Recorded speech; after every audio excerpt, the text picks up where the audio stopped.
The room was bathed in an ethereal glow, a soft luminescence that seemed to breathe life into the inanimate objects around me.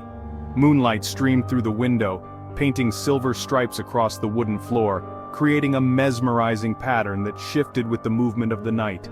Shadows danced in the corners, twisting and turning like phantoms in the night, their movements both graceful and eerie, as if they were performing a silent ballet just for me. The air hung heavy with the silence of slumber, broken only by the soft rustle of curtains swaying in the gentle breeze. Each movement of the fabric seemed to whisper secrets of the night, adding to the room's mysterious ambiance. It was a night like any other, yet an unsettling feeling clung to the air, a premonition of something strange and wonderful about to unfold. The stillness was almost palpable, as if the room itself was holding its breath in anticipation. My small bed felt enormous in the darkness, the sheets cold against my skin. I could feel the chill seeping into my bones, making me shiver despite the warmth of the blankets. I lay awake, captivated by the play of light and shadow on the walls. The shadows seemed to tell a story, one that only I could understand, a tale of mystery and wonder that kept me entranced. The world outside my window seemed to fade away, replaced by the magical realm conjured by the moon's soft illumination. The trees, the grass, everything was transformed into a silvery landscape that felt both familiar and otherworldly. It was in this tranquil, dreamlike state that I first saw her. She appeared as if from nowhere, a figure bathed in the same ethereal glow that filled the room.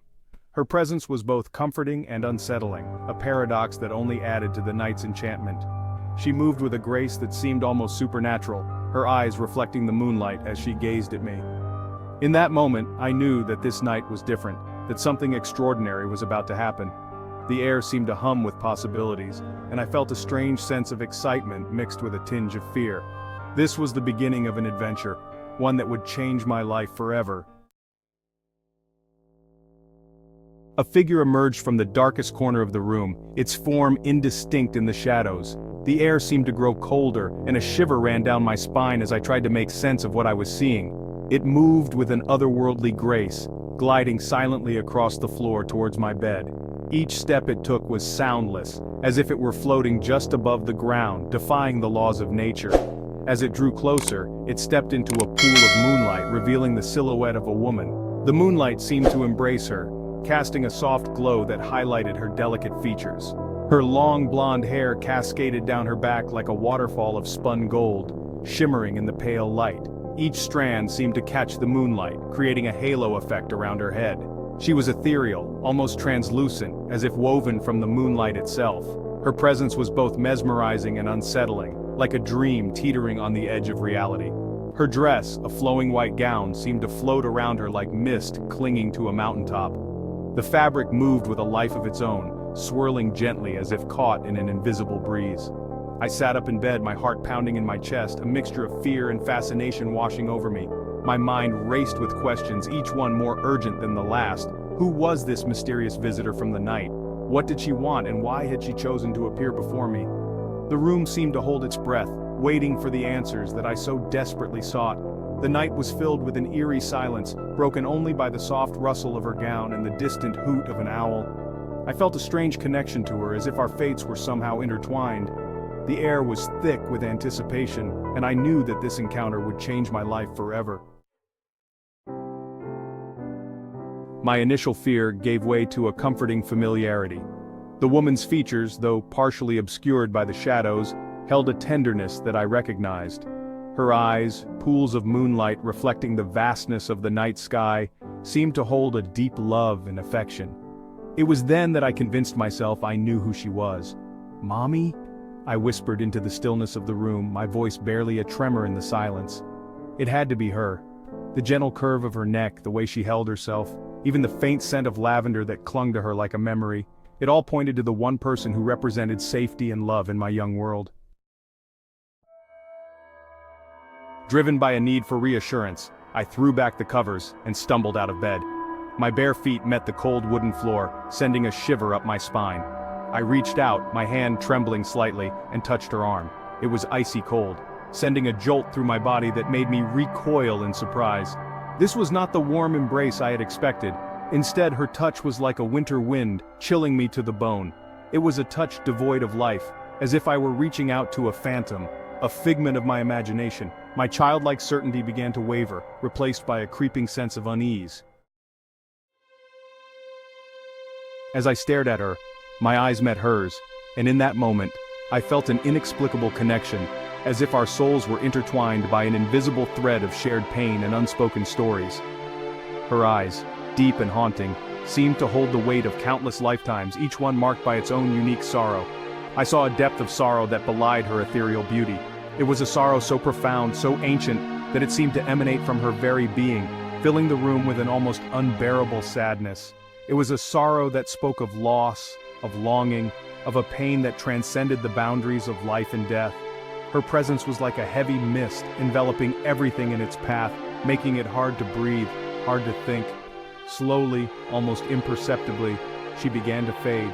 Like a dream slipping away upon waking, her form became less distinct, her edges blurring until she was nothing more than a wisp of smoke, a memory of moonlight and shadow. The scent of lavender lingered for a moment, then vanished, leaving me alone in the silence of my moonlit room. I stood there frozen, trying to grasp the reality of what I had just witnessed. Was she a ghost, a figment of my imagination, or perhaps a manifestation of my own hidden sorrows? The questions swirled in my mind, but no answers came.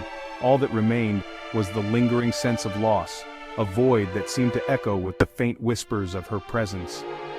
The room, once filled with her ethereal sorrow, now felt empty and cold, as if the very essence of life had been drained from it. I knew that I would never forget those eyes, eyes filled with sorrow, eyes that had touched the deepest corners of my soul. The years passed, and the memory of that night faded, becoming a half-forgotten dream, a story I told myself before sleep. It wasn't a source of terror, but rather a lingering curiosity, a question mark etched into the tapestry of my childhood. I never spoke of it to anyone, fearing ridicule or worse, disbelief. But the memory never truly left me. It would resurface at odd moments, triggered by a sliver of moonlight, the scent of lavender, or a fleeting glimpse of a woman with long blonde hair. Each time it brought with it a chill down my spine and a renewed sense of wonder and unease. I was 14 when the memory resurfaced with a vengeance. We were in history class discussing ancient civilizations and their beliefs in the afterlife. Our teacher, a kindly old man with a passion for the past, spoke of ghosts and spirits, of restless souls unable to find peace.